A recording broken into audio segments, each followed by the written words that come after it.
Hey, Crystal Maiden here, and this is the worst water level in all of video game history.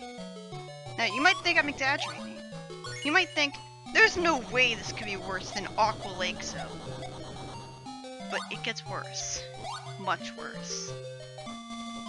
This is why I always wonder why people think Labyrinth Zone is the worst thing ever, because there are much worse water levels than that. Here's the reason that Blue Marine Zone sucks. Combine water currents that send you really far back in the level with the tube mazes from Scrambled Egg Zone and put it all underwater and have those tubes suck you in when you're close enough to them. That's Blue Marine Zone in a nutshell. Although the tube mazes aren't outright mazes like in Scrambled Egg Zone, but it's still a matter of figuring out which pipes to go into to properly progress with the level. So it's not nearly as bad, but it's still a huge maze. You have no idea how you're supposed to beat it. You will spend forever here if you don't follow a guide exactly like I did. Because I tried to beat it on my own, but then it was pretty soon that after spending over 4 minutes in the level, I eventually just gave up and followed a guide. Because there's so many different ways you can progress with this level, but only one of them is the correct one. It's really hard to land on these platforms as Knuckles. It's a lot easier to land on them as Sonic because of this double jump.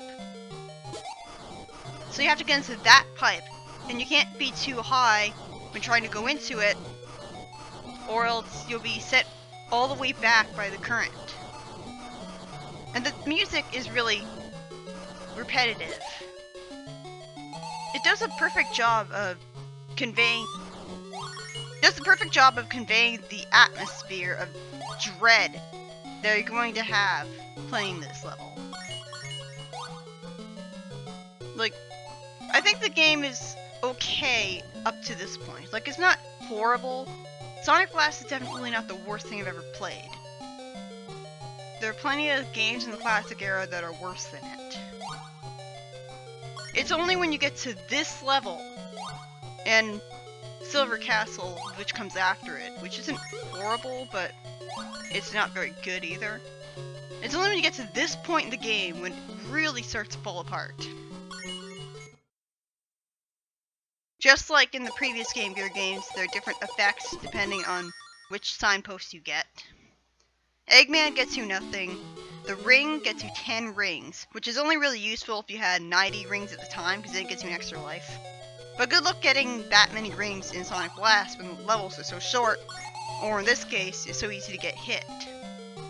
But anyways, the Sonic and Knuckles icons get you an extra life if you're playing as that character, and 30 rings otherwise.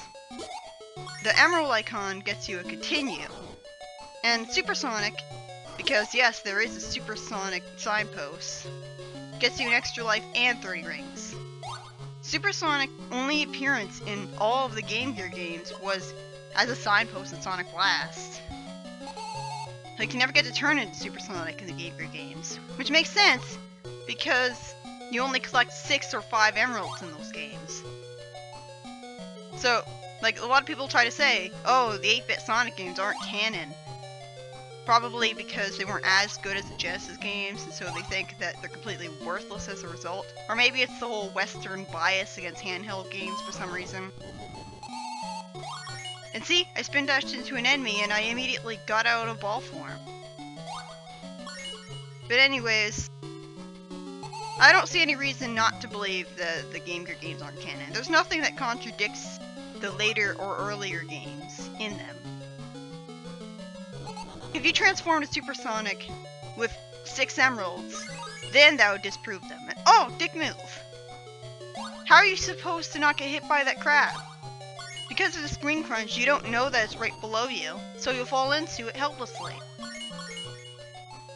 This game doesn't carry over the mid-air spin from Sonic Triple Trouble.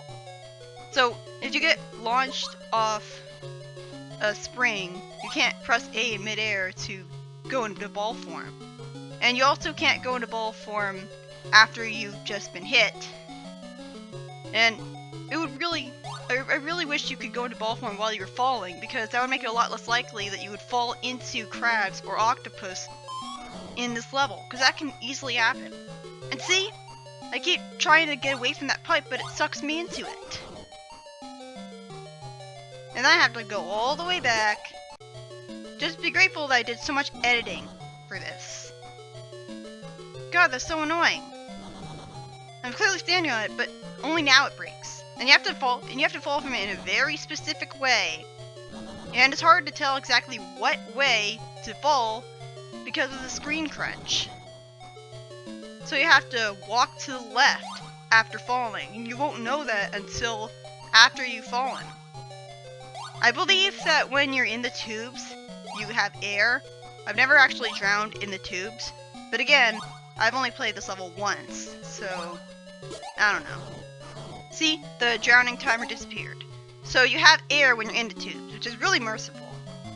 But still, you want to grab every air bubble that you can. It's a little agonizing waiting for the air bubbles to show up.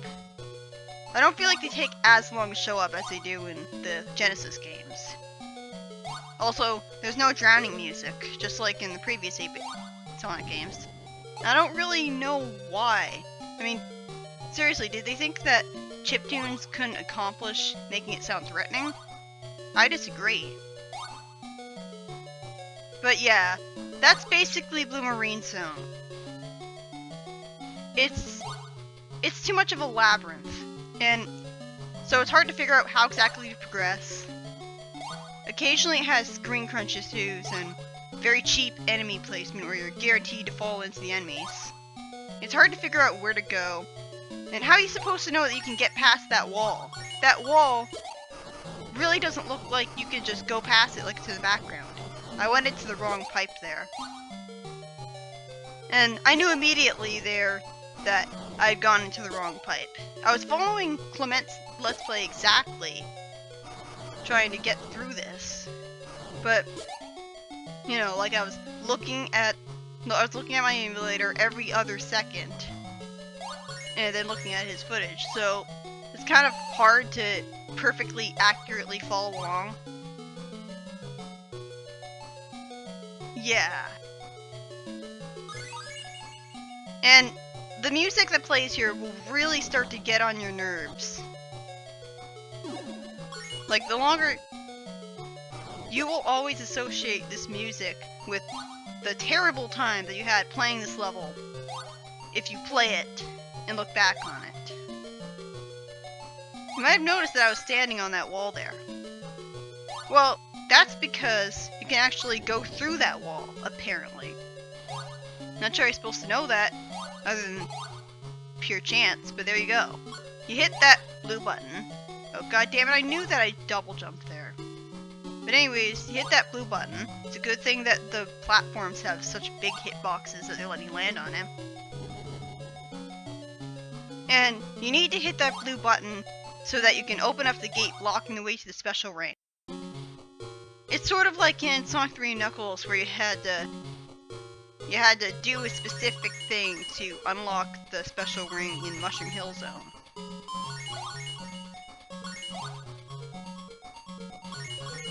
So, Sonic Blast released a month after Sonic 3D Blast. Now, I don't know how much development time it actually got, but that really goes to show you what a cash-in it was. It was released only a month afterwards.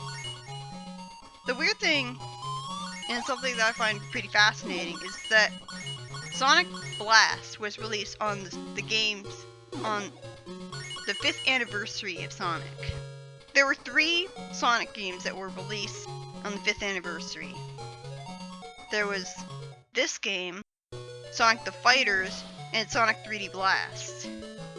The closest we had to an actual anniversary game was Sonic the Fighters, because it was released in May. And it would have been a little more appropriate if it was released a month after, in June, because Sonic 1 was released in June. And so it would have been a little more appropriate if it was released in the same month that Sonic 1 was. Because there was no actual official 5th anniversary game. which is good because it was better that they put all of their attention towards making Sonic Adventure, because it was the first 3D Sonic game. This time you actually do want to take that pipe. Yeah, this place is a labyrinth. You have to do specific things in order to be allowed to take specific paths to beat it. Act 2 is a lot worse than Act 1, if only because it's longer, harder to figure out where to go. But anyways, Sonic Blast is probably the worst 2D Sonic game ever. Although I haven't played Shattered Crystal, maybe that's worse, but this game is pretty bad, and it's released on the 5th anniversary. Now, if you're familiar with Sonic 06, you'll know that Sega doesn't really have a good reputation with 5th anniversaries. The 15th anniversary was pretty disappointing, to say the least. So it looks like Sega sort of has a problem with having bad games every 5th anniversary, and pretty good games by the 10th anniversary. So it's kind of poetic that Sonic Blast was essentially the closest we had to a major Sonic game until Adventure came out.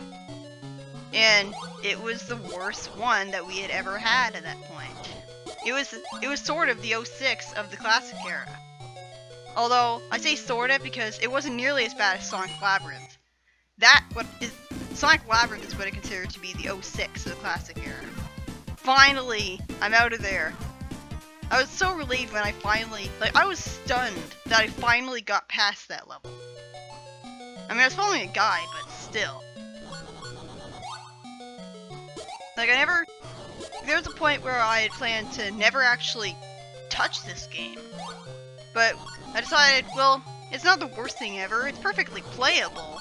And, well, the water level isn't, but I can beat it with a guide, so it's not really unplayable. So I decided, sure, why not? It's short, it's not unplayable. I don't see why I shouldn't since I have it on an emulator. I do legally own the game because Sonic Blast is one of the games that you can unlock in Sonic Adventure DX. I was never able to unlock it because that would require getting all of the emblems and getting all of the missions done. I don't know which one you unlock last. I think it's this one. Maybe it's Tails Adventure. But I decided, no, Sonic Blast isn't worth it, I'll just get it on an emulator. And I can use save states, which makes the water level a lot more tolerable. This boss is pretty easy. When you're drowning, you've got to let him shoot the ground, and that'll create a bubble for you for some reason. I'm not really sure how, but I'll take it. And you gotta jump on top of the front of his Eggmobile.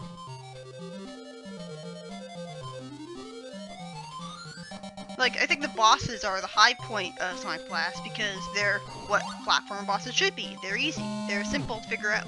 They're not overly long and frustrating. I guess this one is long, but still, it's not nearly as bad as the level that came before it. But yeah, Sonic 1 was released on June 23rd in 1991. And fun fact, Sega actually considers June 23rd to be Sonic's official birthday. It's good that they actually care enough to give Sonic the Hedgehog an official birthday.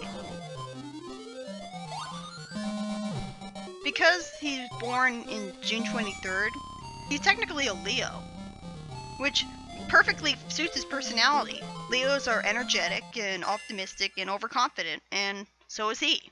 It always kind of confused me how people are like, well, astrology is bullshit, but I look at how Leos usually act like Leos, and I'm a Cancer, and I act like a Cancer, and it's like, it seems like too huge of a coincidence to me, that so many people happen to match up with what astrology says the personality might be like. But anyways, I've gone off topic. I'll see you for the next part where we'll finish off this LP, and then there's the extra video. See you then.